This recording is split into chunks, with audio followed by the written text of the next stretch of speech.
Salam sepak bola, teman-teman netizen atau warganet yang saya hormati semuanya. Di episode terbaru dari Bincang Bareng Binder, saya mengundang seorang narasumber yang sangat istimewa dan juga yang sangat sulit saya undang ke sini, yaitu Pak Zaki Iskandar. Welcome Pak to the show. Terima kasih sudah mengundang. Iya, saya sangat berterima kasih Pak Zaki akhirnya bisa datang karena tadi siang teman-teman ada telepon lagi. Jam 11, wah kenapa nih? Wah jangan-jangan nih berhalangan lagi nih Bapak ini. Wah sangat sulit. Sebelumnya saya menghubungi sebelum berangkat TC untuk timnas U17 yang mau main di Piala Dunia. Terus beberapa pekan yang lalu, ya kan. Terus kemudian beberapa hari yang lalu, tapi luar biasa Bapak ini loh.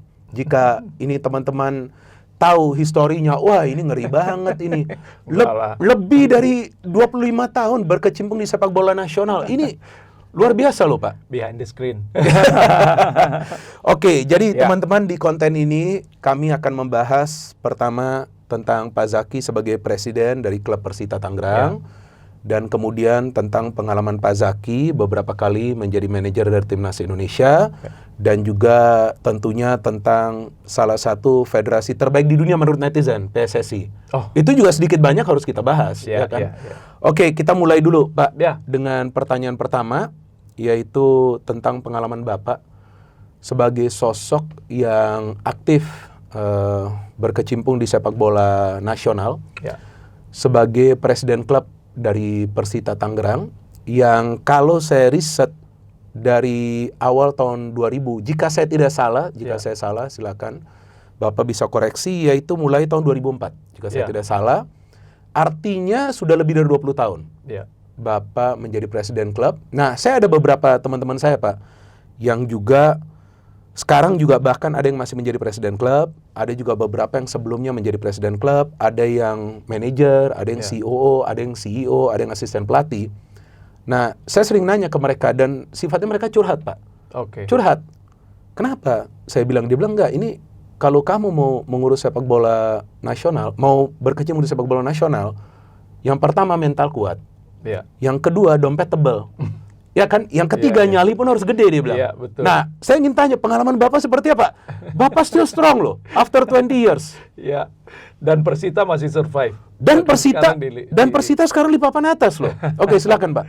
Baik, terima kasih Bung Binder. Jadi sebetulnya kalau dari Persita dari di akhir tahun 90-an udah jadi fans. Karena satu-satunya klub waktu itu sebelum ada Persikota dari Tangerang yaitu Persita. Begitu. Dan dulu kan wilayah Tangerang itu satu. Betul. Hanya Kabupaten Tangerang. Betul. Setelah ada pemekaran Kota Tangerang, pusat pemerintahan kabupaten itu pindah ke daerah Tiga Raksa di wilayah baratnya Tangerang. Mulailah ada klub di Kota Tangerang, namanya Persikota. Persikota ya. Dan saya di akhir 90-an itu waktu disuspend 98, kemudian kita restart lagi kan. Itu mengalami banyak sekali perubahan di Liga Sepak Bola Indonesia. Betul, itu benar. Dari mulai perserikatan, amatir, kemudian penggabungan perserikatan dengan yang profesional yang Galatama kemudian juga menjadi liga gabungan dan terus bertransformasi klub-klub amatir di perserikatan ini menjadi klub semi profesional. Dan akhirnya di tahun 2000, pertengahan tahun 2000-an, 2010 sampai 2015 dipaksa menjadi klub profesional. Nah, disitulah memang perkembangan klub-klub Indonesia berjalan sangat drastis sekali. Ditambah lagi memang di akhir-akhir 2020 ini sebelum COVID, memang kan atmosfer sepak bola profesional kita lagi gairah lagi di liganya Walaupun banyak wasit masih jadi perbincangan. Sampai hari ini pun wasit masih sampai semalam Pak. sampai semalam. Saya bahkan belum buat konten ini sudah banyak yang minta. Tapi saya udah kasih tahu ke viewer saya kalau kita bahas wasit 1001 malam pun nggak habis perdebatannya. Lanjut Pak. Nah, jadi memang banyak sekali perubahan transformasi industri sepak bola Indonesia. Benar tadi, harus punya mental yang sangat kuat, ngurus klub punya resources yang juga membantu klub, dan sekarang sebagai klub profesional tentunya sangat Kalau untuk Persita, Oke. kita sangat ketat terhadap finansial, terhadap budget. Oke, oke. Seperti apa maksudnya pengetatannya itu? Jadi ya kalau mau klub pengen beli pemain mahal dan lain Oke, sebagainya, oke, oke. tapi tidak mengukur kemampuan finansial, benar. ini kan akhirnya Betul. banyak terjadi di klub-klub Betul. yang mohon maaf ya, Iya. dulunya klub besar akhirnya sekarang menjadi berantakan dan bahkan mungkin ada yang bubar Iya. dalam waktu dekat Iya. ini. Pernah juara Indonesia loh. Iya, betul saya Ya tahu. kan? Iya, iya. Ada yang seperti itu. Benar. Nah, Persita tidak kita tidak belanja jor-joran, kita tahu Iya. kemampuan keuangan kita, maka Iya. dari itu kita lebih memilih membangun dan membina atlet-atlet sepak bola lokal Oke. yang mudah-mudahan Oke, nanti oke. hasil binaan kita bisa menjadi tim nasional, Iya, iya, very pasukan good, ke tim very nasional, good. dan Ah, sekarang very sudah good. Oke. terjadi. Artinya ada akademi juga dong Persita? Ada akademi Oke, yang oke. nantinya, kalau sekarang kita masih membina SSB di wilayah Tangerang. Oh, begitu. Jadi EPA U16 Iya. Persita Oke. itu berasal dari pemainnya hasil seleksi dari SSB yang ada di Tangerang Oh, Kabupaten. Oke, oke, oke. Kemudian EPA U18-nya Oke. itu se-Tangerang Raya. Sekarang kan kita ada Oke. Kota Tangerang, Iya, ada Tangsel, iya. dan Betul, Kabupaten betul, Tangerang. betul. Nah, untuk EPA U20 barulah se-Indonesia. Oke. Kita oke, lihat oke, oke. di sini juga kita mendidik mereka, anak-anak yang asli Tangerang ini untuk berkompetisi, meningkatkan kualitas mereka. Oke. Karena di U16 mereka kompetisinya antar teman-teman atau Iya. keluarga yang Iya. dari satu kabupaten. Iya, iya. Tapi U18 mulai ketemu yang teman-teman dari kota Tangerang atau Tangsel. Iya, iya. U20 dia juga harus bersiap-siap Iya. bersaing dengan Betul. talenta dari Sabang sampai Merauke. Betul, betul. Nah, kemudian setelah itu kita bina mereka, dan bahkan setiap tahun itu kita mempromosikan kurang lebih 5 sampai 7 pemain ke tim senior. Oke, Yang nanti oke, juga ada pertimbangan Iya. dari head coach-nya Iya, tentunya siapa iya, yang iya. lolos kualifikasi untuk bertahan di timnas senior. Nah, hal-hal yang seperti ini yang sekarang Persita bangun. Oke. Nah, insya Allah di awal Januari nanti kita juga akan launching akademinya Persita, karena sekarang Oke, di kawasan sport center kita di Indomil Stadion itu ada training ground, ada 3 training ground nanti, Oke, oke. 2 sintetis, Oke. 1 rumput, dan stadion yang ada di dalam. Oke, Dan very itu good. semua nanti akan menjadi pusat pelatihan sepak bolanya Tangerang. Oh, ini sebuah visi yang sangat baik loh, Pak. Iya. Artinya Bapak coba juga untuk memajukan putra-putra daerah. Ya, Ya kan, putra-putra daerah, dan mereka mendapatkan kesempatan yang fair ya, untuk berkembang sebagai atlet. betul. Dan saya tahu ada beberapa pemain dari Persita yang juga sempat dipanggil ke timnas. Ya, Dan ada beberapa pemain dari Persita yang justru, ini bukannya saya menjelekkan pemain asing, enggak. Ya. Tapi bisa bermain lebih baik ya. daripada beberapa pemain asing dari Persita musim lalu. Dan musim ini juga sama, saya nggak perlu sebutlah namanya ya.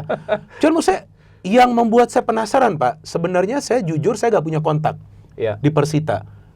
Sampai akhirnya saya diberikan oleh kawan Bapak. Ya Ya. kan, nomor Bapak, saya telepon. Nah, saya penasarannya begini. Karena Pak, kalau menurut hemat saya, walaupun saya tidak terlibat ya dalam Ya. pembinaan pemain, tapi tidak mudah untuk bisa menghasilkan pemain yang berkualitas, Betul. yang bisa bermain at the senior level. Karena kan udah masuk Persita Tangerang yang senior. Betul. Terus kemudian bisa masuk ke timnas, ya apakah itu U17 atau U20 atau U23. Nah, yang saya penasaran, metode latihannya apakah ada sebuah filosofi yang dipakai di Persita Academy? Oke, sekarang kan di klub-klub sepak bola profesional di Indonesia itu mewajibkan ada direktur teknik. Itu betul. Nah, Iya. direktur teknik inilah yang merancang, Oke. mendesain Oke. program, kemudian visi misi dan backbone kita bermain Oke, nanti. oke. Dan itu akan dipakai sampai ke mulai dari tim kelompok umur Oke, oke. sampai ke senior. Maka Oh. dari itu head coach ini juga berperan penting untuk juga memberikan sebagian pengalamannya kepada coach-coach kita di kelompok umur. Oke, oke. Sekarang coach kita di kelompok umur yang U20 ada Ilham Jayakusuma. Oh iya iya iya. Iya iya iya. Striker Ilham, kita Iya iya, dulu, betul ya betul kan? betul betul. Nah, di zaman kejayaannya Persita dengan almarhum Iya, Om iya, iya. Beni kan Iya, ada iya, iya. Ilham, Arif, Iya iya iya. bahkan Firman Betul Ukina betul ada di betul. sana. Betul. Kemudian di U18-nya dan U16 juga sama. Sama beberapa juga. pemain. Oke. Nah, head coach yang di senior ini Iya. juga berbagi pengalaman dan pengetahuan kepada coach junior kita. Tujuannya agar coach-coach junior ini juga mendapatkan pengalaman yang luar biasa nih. Ya, visi baru dari setiap pelatih yang ada hadir ke Persita. Nah, ini yang kita sedang bangun di Persita Tangerang. Saya sangat respect sekali kepada klub-klub yang banyak sekali menelurkan pemain-pemain kelompok umur yang luar biasa. Kita bisa lihat Persija, PSM, kan? Bahkan Persebaya ataupun Persib juga kan dia banyak menelurkan pemain. Nah, tujuan kita pun akan ke sana. Karena kita paham kita bukan klub yang mempunyai kekuatan finansial yang besar. Tapi kita juga harus survive dan kita harus meraih prestasi yang paling tinggi gitu. Iya, dan Persita terakhir final di bukan Piala Liga Indonesia tahun 2000. Iya, yang waktu masih itu Firman sama Om Beni. Ya itu sih timnya bagus banget itu. Ilham. Ya, saya dengan Om Beni pernah juga beberapa kali bicara di telepon, kebetulan dia ke tempat teman saya terus ngobrol sama saya. Dan waktu ngobrol sama saya soal sepak bola, ini flashback dikit ya, waktu ngobrol, saya bisa tahu bahwa wah ini Om Ben ini memang luar biasa. Waduh, saya jadi sedih juga, luar biasa loh dia. Dan dia dia ngomong sama saya di telepon sekitar 10 menit, ya kan? Cuman apa yang dia sampaikan ke saya soal sepak bola, oh kamu harus ngerti gini. Bukannya menggurui. Tapi dia jelaskan bahwa sepak bola ini jangan kamu berpikir soal pemain hanya harus main bola. Betul. Kamu harus berpikir bagaimana pemain menjaga juga aktivitas dia secara keseharian di luar aktivitas dia bermain sepak bola. Benar. Jadi secara tidak langsung dia ingin menyampaikan bahwa attitude and mentality itu sangat penting. Ya kan, gimana menurut Bapak? Itulah. Karena saya nggak pernah ketemu beliau, tapi sempat 10 menit itu bicara di telepon karena dia ke toko kawan saya. Salah satu legacy yang Om Beni tinggalkan di Persita adalah membangun dan membina aset-aset muda tadi. Nah itu dengan mentalitas yang kuat. Dengan mentalitas yang kuat. Zaman dulu itu klub kita ini bukan klub yang besar, ya. Tapi Om Beni banyak mendatangkan pemain-pemain yang Ilham itu kan dari Lampung atau Palembang waktu itu. Kemudian Firman Utina. Bahkan Zainal Arif pun itu kan Zainal Arif, semua mudanya di Tangerang semua. Benar. Nah, jadi saya mempelajari hal ini dari Om Beni, membangun karakter dari kelompok umur. Nah, itu betul. Maka dari itu tadi saya bilang, saya bikin kompetisi di kelompok umur EPA Persitanya juga berjenjang. Agar mereka juga bisa terus meningkatkan kemampuan mereka. Jangan cuma mau di comfort zone aja, mentang-mentang anak Tangerang asli. Kemudian posisinya ini seolah-olah dia menjadi anak emas. Enggak juga. Ini harus dibangun dari usia muda. Dan ini yang juga terlihat di Timnas U17 dengan Nova Arianto. Yang main di Piala Dunia. Main di Piala Dunia. Karena seleksi saya dengan Nova itu kan mulai dari U16 tuh. Iya, udah lama Bapak. Iya, betul. Piala AFF. Betul. Terus kualifikasi. Piala Asia, masuk ke Piala Asianya sampai ke Piala Dunia. Dan itu memang yang harus kita bangun dari kelompok umur. Karena mereka begitu masuk ke periodisasi, mungkin kalau U20 dia masih agak sedikit nyaman. Karena persaingannya tidak terlalu. Tapi begitu mereka keluar dari U20, wah udah berat. Itu realita yang harus mereka hadapi. Betul. Bersaing dengan pemain-pemain senior di klub. Ini sangat sulit sekali. Betul. Masuk mendapatkan menit bermain itu sangat sulit sekali di klub. Betul. Apalagi kalau klub profesional dan tim kepelatihannya semua kan pragmatis. Rata-rata, betul. Akhirnya mencari yang terbaik dari terbaik. Itu benar. Yang bermain. Benar. Dan walaupun sekarang ada regulasi under 23 harus dimainkan satu orang pemain selama 45 menit. Dan harus mendaftarkan minimal 5 orang under 23. Itu betul. Ini membuka peluang mereka untuk main. Kita punya 18 klub, kalau setiap klub memainkan satu, berarti ada stok 18 pemain sebetulnya. Betul.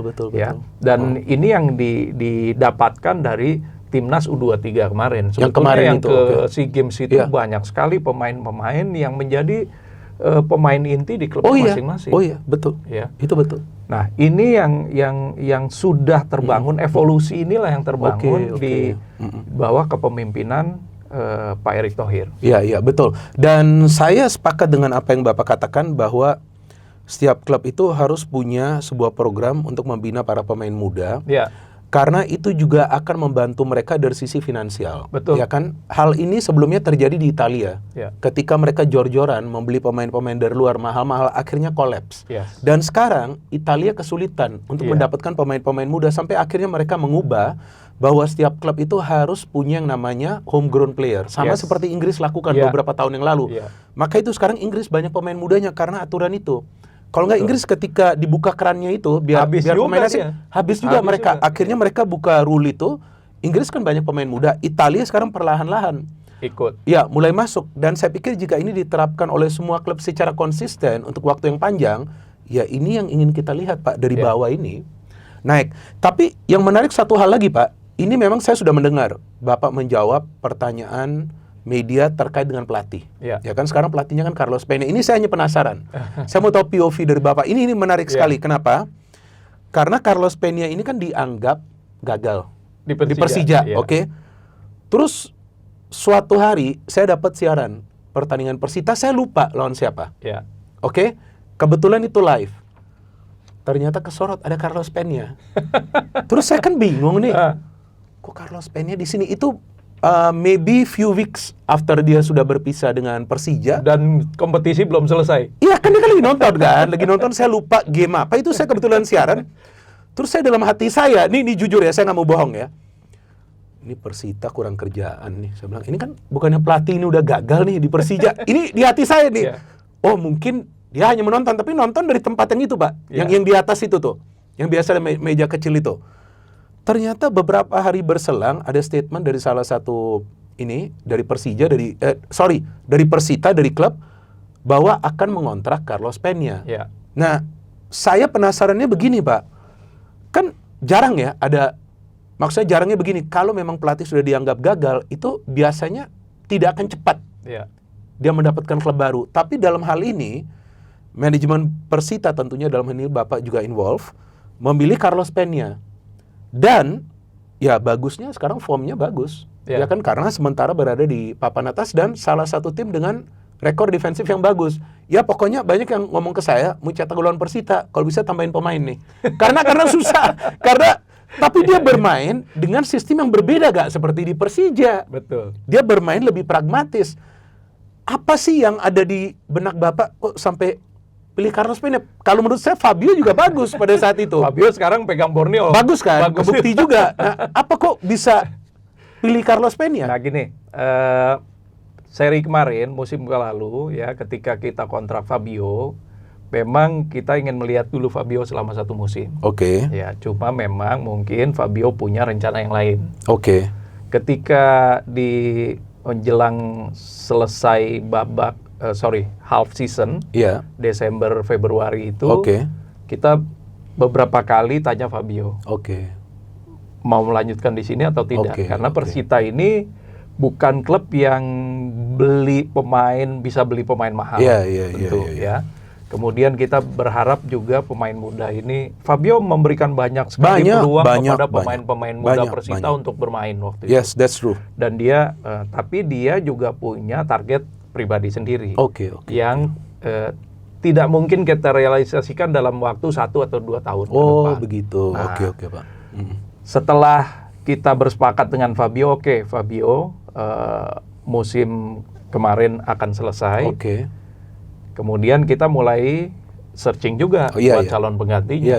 Nah, kebetulan ada beberapa calon pelatih waktu itu. Bukan cuma Carlos Peña juga. Ada beberapa yang kita interview, yang kita seleksi juga. Tapi kalau lihat dari hasil wawancara, kemudian juga hasil paparan mereka, saya tertarik dengan Carlos Peña.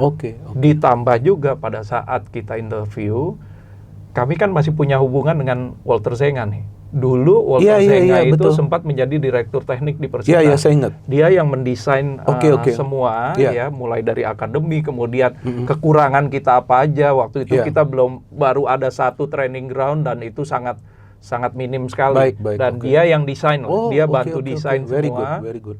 Sampai dia desain rencana stadion baru Persita, bukan yang sekarang. Iya, itu saya tahu. in the future. Nanti in the future. Dan dia bantu desain untuk draft stadion yang baru di sana. Kemudian dan sampai hari ini kita masih berhubungan dengan baik. Dia menjadi representatif Persita juga untuk di Eropa. Dan kemarin wawancara pelatih ini Walter Zenga juga ikut. Jadi setelah rembukan kita putuskan untuk memilih Carlos Pena. Dan karena Fabio juga sudah memutuskan tidak melanjutkan di Persita. Alhamdulillahnya Fabio dengan Carlos Pena juga bisa connect langsung karena kan sudah punya ada mungkin Fabio udah tahu Carlos yang akan dipilih, jadi ada transisi yang cukup lumayan baik lah, berhasil lah. Hanya tinggal kemudian penambahan pemainnya aja. Dan ya alhamdulillah sekarang semua berjalan dengan baik dan kita memang berikan target Carlos Pena ini untuk ke 5 besar di musim pertama dia. Yang kedua ya mudah-mudahan kita bisa masuk 3 atau bahkan bersaing dengan untuk menjadi juara. Step by step. Paling tidak step by step. Sekarang juga secara infrastruktur kan Stadion Persita udah dapat lisensi menggelar pertandingan internasional. Kemarin ada kan? Football. Iya, ada. Betul. Dari 18 klub, dari 18 stadion, 6 terpilih. Salah satunya Persita. Walaupun nanti kita juga akan terus mengupgrade stadion kita ini. Di luar semuanya harus ada dukungan juga dari pemerintah daerah. Itu harus, itu wajib. Kita ini satu-satunya klub yang punya hak pengelolaan sewa jangka panjang dengan investasi di kawasan sport center asetnya Pemda Kabupaten Tangerang. Makanya kita bisa branding. Iya. Branding betul. Saya ngerti. Kalau yang lain semua masih namanya Pemda hanya betul. Persita Tangerang. Benar Pak. You are right. Ini yang kemudian juga menjadi benchmark di Kemendagri dan Kemenpora untuk pemerintah daerah menggunakan perda pemanfaatan aset daerah yang bisa mengikuti perdanya Kabupaten Tangerang. Iya, bagus itu. Agar stadion-stadion di daerah ini bisa dikelola oleh klub-klub secara profesional. Betul. Bayangkan sekarang Pemda Kabupaten Tangerang tidak lagi mengeluarkan APBD untuk pemeliharaan dan perawatan stadion. Iya itu. Betul. Bahkan setiap tahun mereka bukan saja dapat infrastruktur baru di kawasannya, ya. Sekarang kita ada lapangan softball, ada training ground 3. Tahun depan kita akan bangun lapangan basket, volley outdoor. Kemudian nanti ada beberapa cabang raket, tenis, bulu tangkis gitu ya. Kemudian ada parkir. Jadi selama 30 tahun hampir 160 miliar nanti perusahaan pemilik Persita invest di dalam kawasan itu. Kawasan tersebut lah ya. Tahun depan pun Pemda sudah mendapatkan kontrak sewanya. Jadi sudah ya? Selain menghemat anggaran untuk pemeliharaan dan pembangunan, tiap tahun dapat duit, dapat income juga. Kemudian juga pengelolaan parkirnya oleh anak perusahaan BUMD-nya Pemda yang ngelola parkirnya, UMKM-nya juga di dalam nanti mereka kita juga akan bikinkan Pujasera. Sabtu Minggu itu di kawasan Indomilk luar biasa sekali masyarakat beraktivitas. Itu bagus sekali untuk masyarakat sekitar di sana kan. Jadi ada tempat untuk berolahraga juga. Betul.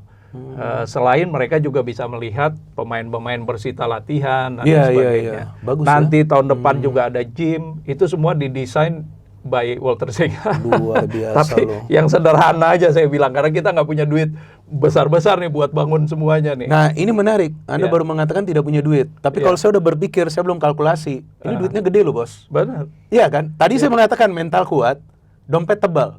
Nah gimana nih? Apa maksudnya? Maksud komitmen Bapak ini luar biasa loh. Nah, jadi Persita ini alhamdulillahnya tadi kita dapat hak pengelolaan kawasan olahraga. Olahraga itu, di mana itu juga bisa menjadi alat promosi bagi produk-produk yang mau ikut bantu menjadi sponsor.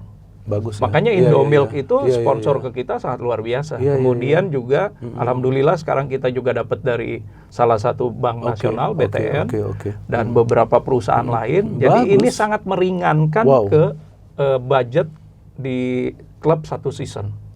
Iya, sangat meringankan. Nah, hal-hal seperti ini Pak yang luar biasa Bapak Tapi lagi kita lakukan. juga harus budget wise memilih pemain. Player, makanya, iya betul. Jadi ini juga adalah edukasi bagi supporter. Iya. Ya kan, bukan berarti klub tidak ingin menang. Klub kalau perlu menang juara setiap musim. Betul. Iya kan, betul. tapi ada keterbatasan juga untuk menjaga Ya. sisi finansial ini agar tetap bisa jalan jangka panjang. Apalagi kita juga kan wajib membangun infrastruktur pendukung. Nah, itu betul ya, Nah, benar-benar.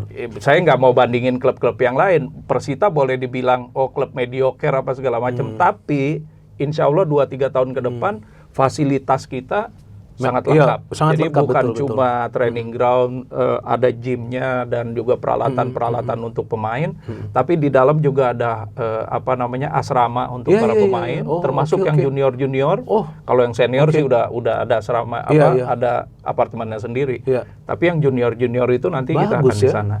Kebetulan di sebelahnya ada SMK. Oke. Jadi kita Iya, juga iya, punya iya. program Oke, oke, nanti very good. beasiswa untuk Iya, mereka untuk mereka. sekolah di SMK Betul, sana, betul, betul. Bagus tapi ya. U16-nya di Wow. Persita, U18-nya.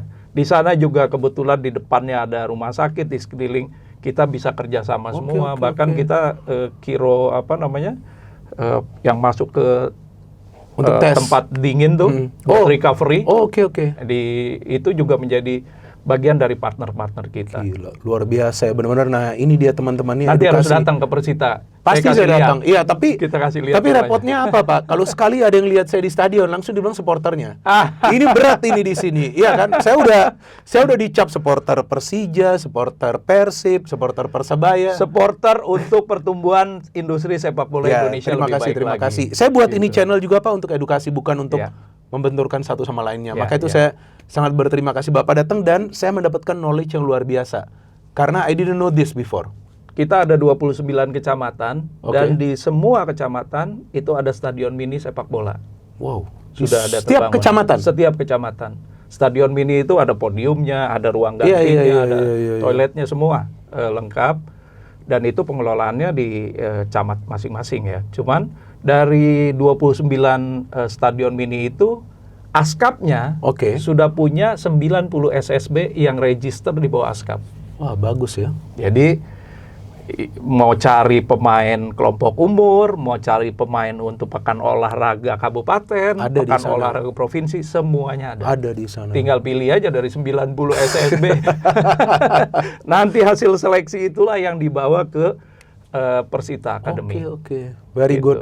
Oke, ini knowledge yang sangat luar biasa tentu yang Pak Zaki share ke kita teman-teman. Ya. Jadi pembahasan Persita ini sudah sangat menyeluruh dan terima kasih Bapak menjelaskan semua dan saya sangat senang bahwa Bapak menjalankan segala sesuatunya secara profesional. Ini yang memang perlu dilakukan. Tentu klub-klub lain juga melakukan hal yang sama, cuman berat Pak panggil presiden klub. Saya ada beberapa yang saya diam gak dijawab, Oh, bukan gitu. yang gak dijawab. Jadi ini sejarah juga nih di bola Bung Binder. Sebelumnya ada deputi CEO dari Persib yang datang pertama dia yang mewakili klub. Terus dari Persebaya Oke. ada datang. Terus ketua umum PSSI. Nah, ini sekarang Bapak ini sejarah, ini history maker juga nih. Oke, tapi setelah Persita Pak, ini Ya. kalau menurut netizen kita, gak timnas gak makan. Oke. Ah, pokoknya timnas ini harus dibahas. Ya. Kalau perlu timnas lawan siapa aja harus menang, Pak. Menang juara. Nah, jadi teman-teman, Pak Zaki juga dalam beberapa kesempatan dengan ketua umum yang berbeda juga menjadi manajer dari tim nasional Indonesia. Ya, apakah itu di U23 atau juga di U17 atau juga U20. Nah, Pak, sebelum saya membahas tentang pengalaman Bapak sebagai manajer, karena seperti yang tadi saya bicara offline, saya masih belum paham apa sebetulnya tugas dari manajer. Dan Ya. beberapa kawan-kawan saya juga sebetulnya belum paham, tapi ketika ada yang ditunjuk sebagai manajer, biasa nih kita obrolan warung kopi. Iya. Wah, ini harus keluarin duit gede nih. Gitu. Coba silakan Bapak boleh jelaskan apa Sebenarnya- tugasnya? Sebenarnya tugas dari manajer itu adalah kepanjangan dari federasi Oke. yang ada di bench, yang kemudian mengkoordinir seluruh kebutuhan tim, Oke. baik sebelum pra, Oke. ya. Pra itu katakan mulai dari seleksi Oke. sampai kepada bahkan sampai kepada pasca pertandingan atau Oke. turnamen Oke. atau event yang diselenggarakan, yang ditargetkan. Nah, sebagai manajer representasi dari federasi itu tentu saja bertanggung jawab terhadap keseluruhan tim nih. Oke. Kita bicaranya bukan hanya pelatih dan pemain, Ya. tapi di sana ada tim medis, Betul. ada kitman, Betul. ada administrasi, kemudian ada tim keuangan, ya budgeting dan lain sebagainya. Nah, disinilah peran manajer sangat Ya, dibutuhkan. oke. Maka dari itu, memang untuk menjadi seorang manajer, Oke. paling tidak mereka sudah harus memahami struktur Oke. organisasi, baik itu klub maupun timnasnya Oke, sendiri. oke. Jadi bukan semata-mata hanya person yang main tunjuk aja. Oke. Kalau oke, di oke. federasi sekarang, semuanya harus punya CV yang memang berada di posisi yang diberikan tugas. Oke, oke, oke. Jadi saya ditunjuk sebagai manajer tentu saja karena ada rekor Iya, yang iya, sebelumnya. betul, Ya. Dan saya waktu itu juga memilih untuk di kelompok umur, Oke, oke. bukan di senior. Ya, bukan di senior, Ya, betul. Pak. makanya di U16 atau U17, kemudian di U20. Iya, betul. Terakhir baru naik ke U23 Iya. dengan Gerard Van Anden. Iya, betul. Sebelumnya di 2006 pun Iya. saya menjadi asisten manajer untuk persiapan Asian Games di Doha. Oh, oke, oke. Jadi Bung Binder, itu pada saat itu ketua umumnya Nurdin Halid. Nurdin Halid, dan kita 6 bulan di Belanda, TC. TC, Lama di juga ya? bawah 6 Fofo bulan. de Haan. Oke, oke. Fofo de Haan ini adalah pelatih spesialis untuk kelompok umur dari KNVB yang memang direkomendasikan waktu itu. Dan banyak menelurkan pemain-pemain bintang Belanda, Fofo de Haan ini. Persiapan kita selama 6 bulan di Belanda, kemudian bermain di Asian Ya, Games. Asian Game.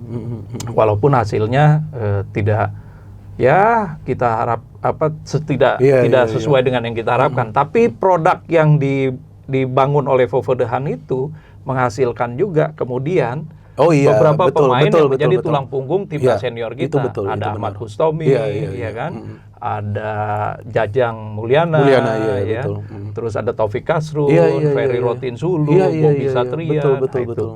Jadi ada beberapa catatan dari pengalaman saya ketika memegang kepercayaan sebagai baik asisten manajer atau manajer, bahwa sekarang ini lebih baik memang untuk kita mengambil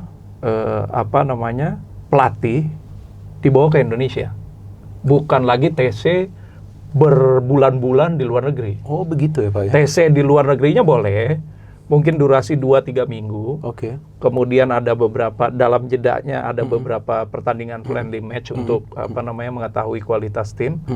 Tapi tidak lagi lebih dari itu. Oke. Jadi lebih baik kita TC-nya di dalam negeri ini. Oh, begitu ya. Karena dulu kan ada program Primavera. Iya, iya, betul. Bareti. Bareti, iya. Kemudian yang ini yang ke Belanda. Iya, Uruguay. Terus ada yang ke Uruguay. Uruguay, iya betul. Ya kan? Betul. Nah, setelah melihat beberapa kali TC luar Iya, negeri jangka iya. panjang, saya waktu itu memberikan resume kepada Pak Nurdin Halid, Ketua PSSI, untuk lebih baik kita di Indonesia tapi bawa pelatihnya ke Indonesia. Oke, oke, oke. Nah, inilah yang sekarang juga berkembang dan terjadi Ya, seperti ya, itu. lagi dilakukan. Oke, yang saya ingin menanyakan pertama adalah pengalaman Bapak sebagai manajer timnas U16, kemudian U17, dan banyak supporter yang sangat mencintai timnas U17 kita karena cara bermainnya menurut mereka dan menurut saya juga ada karakter nih. Jadi mereka fighting spiritnya luar biasa. Walaupun kita tahu memang ada keterbatasan, tapi itu coba mereka tutup dengan semangat juang mereka lah Pak ya. Dan ada juga Matthew Baker, pemain yang tetap memilih Indonesia walaupun udah dimasukin namanya tuh. Sama Australia kan. Sama Australia. Udah dimasukin, tapi kan dia nggak mau, dia tetap maunya pilihnya Indonesia, itu luar biasa. Nah, yang saya ingin menanyakan, itu kan adalah tim baru ya yang dibentuk ya. Dan saya ingat pada saat itu targetnya sebetulnya untuk lolos ke Piala Asia agar bisa ke Piala Dunia. Iya. Bukan di Piala AFF. Ini saya ingat saya, tapi Piala AFF tetap serius. Iya. Dan Piala AFF itu kan kemudian tidak berhasil menjadi juara. Iya. Nah, itu ketiga kita iya, waktu itu. peringkat ketiga. Itu seperti apa sih situasi di antara anak-anak? Begini, Bung Binder, nih ada yang mesti kita pahami bahwa di setiap kelompok umur tantangannya ini beda-beda. Oke. Ya. U16 dan U17 kalau kita boleh katakan ini adalah bahan. Iya, betul. Yang mudah kita Benar, paham, benar. yang mudah kita bentuk, ya, bahkan mudah kita empowering atau kita perkuat mereka, baik dari sisi mental, stamina, fisik, disiplin dan lain sebagainya. Nah, inilah yang sangat penting, makanya kenapa saya memilih di kelompok umur terlebih dahulu, agar yang pengalaman yang saya lakukan di Persita ini kita juga bisa tularkan, dan saya sepakat dengan Nova ya bahwa pembentukan karakter pemain kita ini ada di kelompok umur U16-17 ini. Betul. Nah, akan ada jenjang berikutnya yaitu 20. Iya. Itu mereka udah mulai masuk ke biasanya jadi pemain-pemain semi profesional di EVA U20. Betul. Tantangan paling besar setelah U20 ini. Untuk nanti. Dan ini yang tadi bukan kualitas, kondisi mental para pemain ini akan berbeda-beda. Oke. Apalagi ketika di atas U20 mereka sudah mendapatkan kontrak yang luar biasa dari klubnya masing-masing. Betul. Challenge-nya akan lebih beda lagi. Oke. Tadi kata Bung Binder, kita sangat berbeda cara main di U17 dengan U20. Ya, mudah-mudahan aset-aset yang kita bangun dari U17 ini nih, yang sekarang kan Nova dipromosiin ke U20. Ya, U20. Bisa tetap kita jaga secara mental, kemudian disiplin mereka di U20, dan nantinya jenjang mereka di U23 juga bisa kita. Karena begini, kalau kita tidak bangun disiplin diri mereka masing-masing, TC itu berapa bulan sih? Iya, gak lama juga. Gak lama juga. Iya kan? Mereka akan kembali ke rumah masing-masing. Betul. Kalau mereka tidak punya self disiplin untuk itu menjaga kualitas stamina, kualitas termasuk makanan, nutrisi, istirahat dan lain sebagainya, pasti akan rusak lagi. Iya. Dan kita lihat satu lagi yang paling bahaya sekarang. Apa tuh? Medsos. Nah, ini medsos ini ngeri banget. Banyak aset yang layu sebelum berkembang gara-gara tekanan dari medsos. Betul. Nah, itu yang saya sebetulnya mau mengarah ke sana. Artinya kan memang gagal, tapi kemudian yang di AFF gagal bukan artinya gak boleh gagal. Maksud saya ini kan gagal nih. Ya, tapi ternyata waktu kualifikasi untuk ke Piala Asia mainnya jauh lebih baik daripada di AFF.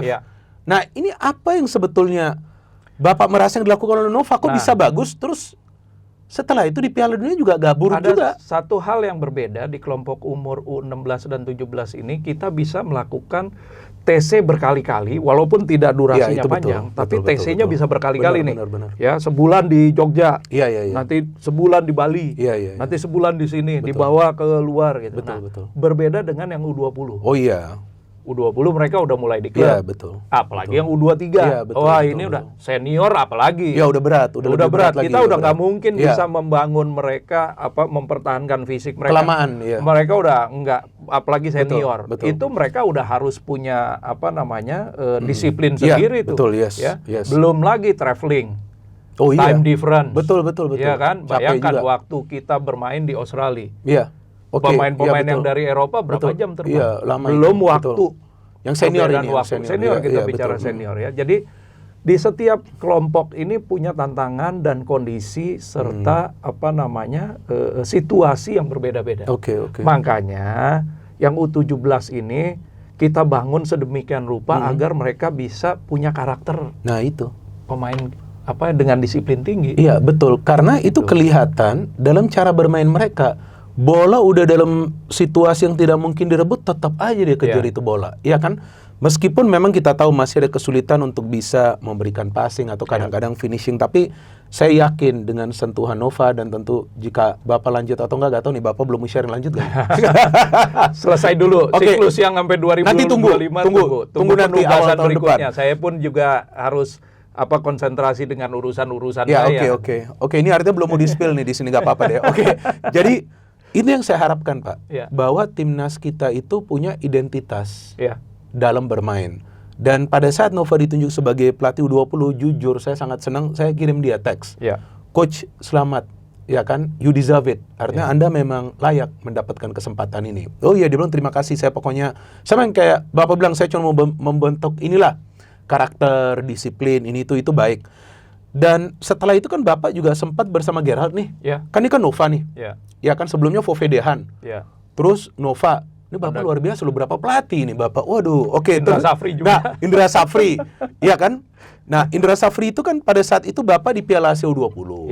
Ya kan, yang nggak lolos. AFF 20 dan Piala Asia. AFF U19 juara. Terus kualifikasi ke Piala Asia lolos. Terus Piala Asia U20 kan tidak lolos dari fase grup. Nah, Bapak sudah bekerja sama dengan Fovedehan, kemudian Nova. Tadi Fovedehan Bapak mengatakan dia memang cara latihan dia untuk membentuk teknik lah istilahnya. Jadi pemain-pemain ini semua diajarin passing lagi. Nah, jadi itu. selama 3 bulan itu passing aja. Passing terus ya kan. Maka itu Bapak tadi mengatakan akhirnya ada pemain berkualitas lah yang muncul yang akhirnya main untuk timnas senior. Nova, Bapak baru cerita ini karakter building lah di U17. Bagaimana dengan Indra Safri? Nah, ini menarik banget. Nah, sebetulnya Coach Indra ini juga membawa pemain yang dia bawa dari kelompok umurnya sebelumnya pada era dia, ya kan sebelumnya. Oke. Jadi baik yang di SEA Games lalu yang kita dapat emas, itu betul, ya kan? itu kemudian betul. juga yang di U20 kemarin. Ini kan bentukannya dari U19. Yang kita ramu juga, kita racik juga, sempat dibawa ke Tulun kemarin ya. Iya betul, main di sana juga. Main di sana. Jadi di setiap kelompok umur karakter pelatih ini juga berbeda-beda memang. Ini yang saya ingin tanyakan ke Bapak. Karena situasi dan juga kondisi termasuk stok pemain kita juga beda-beda nih. Jadi kalau misalkan federasi menginginkan dari kelompok umur atau dari senior turun ke kelompok umur semua dengan formasi dan gaya permainan yang sama. Ini kita harus lihat juga stok pemain yang kita miliki. Nah, itu juga akan berbeda nanti pendekatannya. Jadi setiap pelatih punya karakter yang berbeda-beda dan tentu saja tapi main vision mereka adalah bagaimana membangun sepak bola Indonesia dengan filosofi filantropis Indonesia yang dimiliki. Nah, ini yang nanti juga akan mudah-mudahan coach baru nanti ini head coach yang dari senior ini juga bisa membangun karakter permainan Indonesia dengan kondisi Indonesia. Cuma kita harus lihat di junior kelompok umur ini kan banyak lokal. Iya betul. Tapi begitu masuk ke U20, U23 sudah banyak keturunan. Udah mulai yang keturunan, apalagi di senior. Betul. Itu udah banyak banget keturunan. Ini juga harus dilihat perbedaan-perbedaannya. Jadi setiap grup timnas ini pasti punya kondisi yang berbeda-beda. Iya, betul. Hanya tadi penyelarasannya itu harus kita lihat bahwa tujuannya adalah membangun mereka untuk ke senior. Untuk ke senior. Setelah Indra Safri kemudian Gerald Van den Berg. Nah, Bapak bersama Coach Gerald di Piala AFF U23. Terus kemudian untuk lolos ke Piala Asia, kualifikasi Piala Asia U23. Banyak yang mengkritik Coach Gerald bahwa dia terlalu fokus pada ball possession. Sebetulnya ball possession itu kalau menurut saya penting juga, tapi tentu yang lebih penting lagi hasilnya ini seperti apa. Dan memang kita tahulah secara permainan kesulitan dalam melakukan finishing. Itu bukan cuma di U23 senior pun sering, Itu perlu kita jelaskan lah secara fakta. Tapi kan Gerald ini waktunya singkat ya Pak? Betul. Singkat. Betul. Mungkin 5 months atau 6 months. 6 bulan, 7 bulan. 6-7 bulan lah. Nah, saya kira setelah AFF U23 kemudian kualifikasi Piala Asia U23 mungkin SEA Games akan dia. Tapi ternyata kan Indra Safri. Nah, artinya dia kan hanya terbatas nih waktunya nih. Nah, Bapak pengalaman sama dia seperti apa? Kan tadi Bapak dijelaskan kalau Coach Indra kan agak berbeda. Ya kan dia melihat ketersediaan pemain. Seperti apa sesuai itu dia bangun nih filosofinya. Nah, kalau Gerald menurut Bapak filosofi dia seperti apa? Apakah betul dia memang fokus pada penguasaan bola saja atau? Jadi dia juga melihat dari stok pemain yang tersedia. Waktu itu dia sempat meminta pada saat kualifikasi Piala Asia untuk beberapa pemain senior dipinjamkan ke timnya U23 dia. Tapi kan di saat yang bersamaan timnas senior juga ada uji coba waktu itu dengan Taiwan dan Palestina kalau nggak salah. Nah, Lebanon. Akhirnya stok yang ada inilah yang dipakai dia. Tapi saya harus informasikan juga, Gerard itu sebenarnya dari Saudi ikut pulang loh ke Jakarta. Masa? Nggak langsung pulang ke Belanda. Oh begitu. Gerard itu ada di Jakarta. Pada saat selesai round 4. Oh begitu Pak. Gerard itu pulang ke Jakarta. Oh Bapak ketemu sama saya, ketemu. Dan dia menerima penyelesaian kontraknya di Jakarta. Oh, tapi kalau Kluivert balik. Yang lain kan ke Belanda. Oh, dia balik tapi Gerard ke Jakarta. Gerard ada di Jakarta. Oke. Jadi, Gerard benar filosofinya yaitu possession. Ya, dengan mengontrol bola, kita akan bisa meminimalisir serangan ke gawang kita sebetulnya. Betul. Ya, filosofi dia yang dia bangun seperti itu. Nah, hanya memang ke tahap finishingnya ini yang memang harus Ya mungkin dia butuh waktu yang agak cukup panjang. Itu, ya. Lebih lama lagi lah. Lebih lama lagi. Ya. Tadinya memang kontrak dia hanya untuk AFF dan kualifikasi Piala Asia ini. Okay. Dia akan dilanjutkan ke kontrak berikutnya kalau lolos ke Piala Asia.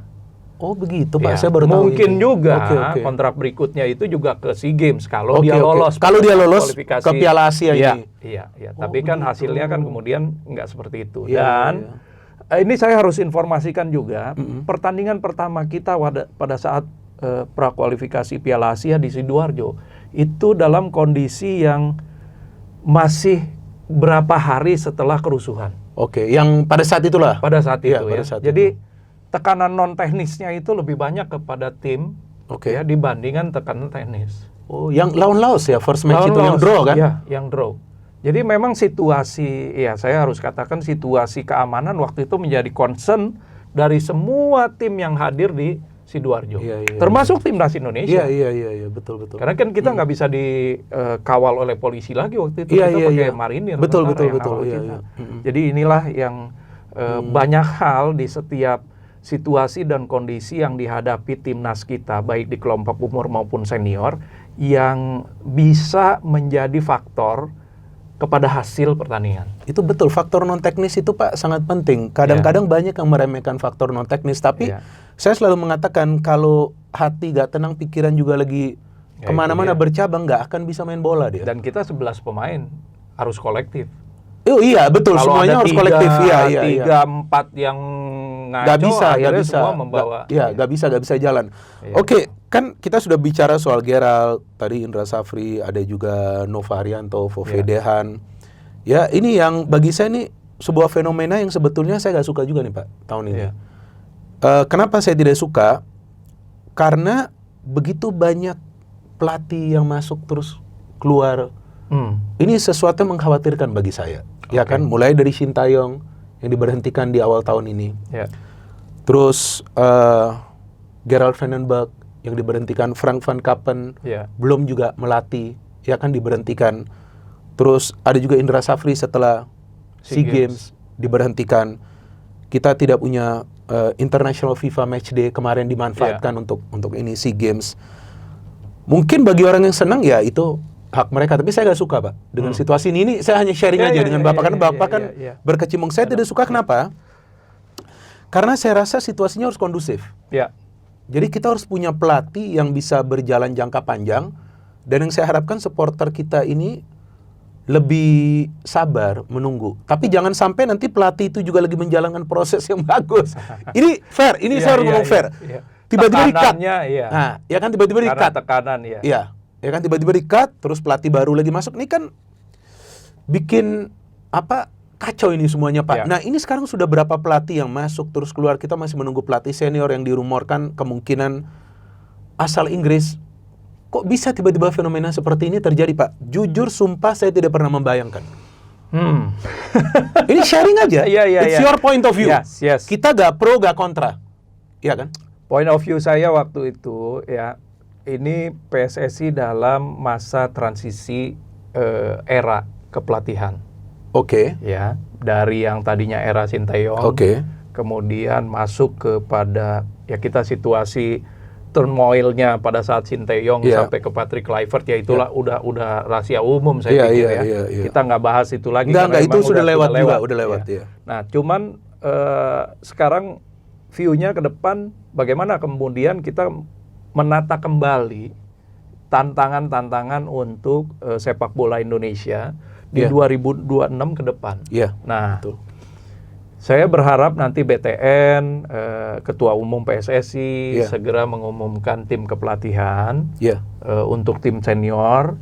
Mungkin juga untuk U23 nanti, kalau U20 sudah ada Nova, dan U17-nya juga nanti. Sekalian. Event U17 di 2026 juga akan banyak. Ada Piala Asia, harus masuk ke round 2 lagi untuk World masuk Cup. lagi ke World Cup. Kalau enggak, berarti di akhir tahun dia akan melakukan kualifikasi di Piala Asia lagi. Oh, ada juga ya? Iya. Oh, ya langsung cepat ya. Belum lagi tahun depan kita ada FIFA itu tuh, series. Series. FIFA series Dan kita menjadi tuan rumah. Iya, betul, itu baik sekali buat tim nasional kita. Itu FIFA pilih kita tuan rumah kan? Betul. Nah, inilah yang sekarang harus kita dukung Oke. ke depan. Ya pasti dong harus kita dukung. Kalau bukan kita siapa? Yang udah lewat kemarin ya sudah jadi pengalaman kita Oke, semua. oke. Dan kita Pengalaman harapkan sangat tidak berharga. tidak terulang lagi. Kita Dan tidak harapkan jangan terulang lagi. ya. Harapan Bung Binder tadi untuk ada susunan kepelatihan yang nanti berjangka panjang, Iya. itu juga yang kita harapkan dan itu yang kita berikan masukan kepada PSSI. Saya yakin PSSI juga akan melakukan hal yang sama. Iya, iya. Karena bola itu bukan sesuatu yang instan. Oh iya betul, Membangun proses. semuanya bukan sesuatu yang instan dan proses. Memang dalam tengah jalan itu pasti akan ada banyak tantangan lah. Iya, iya, iya. Ya, yang kita juga alami kemarin. Nah, mudah-mudahan di tim kepelatihan yang baru ini sesuai dengan harapan kita semua. Iya, iya, iya. Berikan mereka waktu Iya. untuk kemudian berproses. Iya. Ya. Ya, itu Oke. dari saya. Iya, bagus. Dan saya ingin menanyakan ini pertanyaan terakhir dari terakhir. Ya. Karena Bapak pernah juga bersama Nurdin Halid, kemudian juga sekarang dengan Erick Thohir. Ya. Bagaimana pengalaman Bapak dengan dua ketua umum yang berbeda, Pak? Kalau Bapak melihat apa sih sebetulnya perubahan yang mereka coba lakukan? Kan ini eranya juga berbeda jauh. Eranya berbeda jauh. Iya kan? Iya. Dan sekarang sebetulnya industri atmosfer sepak bola itu jauh lebih bergairah ya. Oke. Katakanlah setelah hasil yang buruk kemarin, tetap kita punya sesuatu yang jauh lebih baik dari era-era sebelumnya. Oh iya, itu betul. Maka Di itu bawah- Pak, saya sempat mengatakan beberapa kali, jangan sampai kita berpikir bahwa timnas senior kita gagal lolos ke World Cup kemudian sudah kiamat. Nah, itu Jangan. belum. Jangan sampai kita berpikir Betul. kecewa, oke lah. Kecewa Kita kecewa, ya kan? Tapi jangan kemudian terus kita berpikir, wah ini habis nih kita nih sudah masuk era kegelapan nih. Jangan. Enggak. Gini, kenapa saya masih optimis bahwa ke depan kita lebih baik? Karena sekarang infrastrukturnya sudah rapi. Ya, itu betul. Itu salah satu faktor. Tadi Itu ya, salah satu faktor. kelompok umur, Iya, walaupun iya. tadi ada pergantian apa segala Iya. macam. Tapi secara manajerial, Federasi PSSI sekarang ini sudah sangat paham sekali mengelola. Ini kan kelompok umur bukan cuma pelatih pemain. Oh iya, ada banyak faktor Tapi lain. regenerasinya Iya, bagaimana, betul. ya? Kemudian bagaimana peran klub semua. Nah, itu, iya. Kemudian sepak bola wanita jangan lupakan. Itu juga belum ya. Iya, ini kan juga Iya. walaupun tadi beban klub jadi akhirnya garu-garu kepala Nah, lagi itu nih, termasuk begitu tadi. Tapi ada juga dong ke arah sana sudah mulai dipikirkan ada. kan? 2027 kita akan siapkan liga wanita. Oke. Tapi ya tadi yang kelompok umur sama klub senior aja udah garu-garu kepala Iya, gitu udah berat ditambah juga, lagi. iya. Orang kan gampang aja, wah bikin dong liganya, ini dong subsidi apa. Nggak semudah itu Iya, juga. nggak semudah membuatnya. itu, Pak. Nah, Benar. tapi infrastruktur ini sudah terbangun. Iya, Pak. Nah ini yang penting yang masyarakat juga harus bisa melihat dan Iya. menilai dengan infrastruktur yang sudah terbangun ini, mudah-mudahan puzzle tadi bisa kita Iya. susun lagi Iya. jauh lebih baik lagi dengan Iya. pondasi yang tentu saja setiap tahunnya akan kita sempurnakan. Iya, betul. Dan saya harapkan jangan ada dinamika yang negatif di dalam tubuh PSSI. Ini saya mengatakan jujur, saya sharing dengan Bapak juga tadi offline, ya kan. Saya bukan tipe orang yang suka, wah ini biar ada rame-rame nih, nanti kita cari viral. Saya bukan begitu. Saya nggak tahu Bapak apa mengikuti saya atau enggak. Tapi saya sejak tahun 2007, saya 2007 tuh siaran Liga Indonesia. Ya. Pada saat gak ada yang mau siaran, Pak. Oh sih. Saya nggak perlu sebut lah nama-namanya. Tapi sekarang semua rame-rame nih. Siaran, ya kan? Ya udahlah, nggak apa-apa, itu hak Nggak mereka apa-apa lah.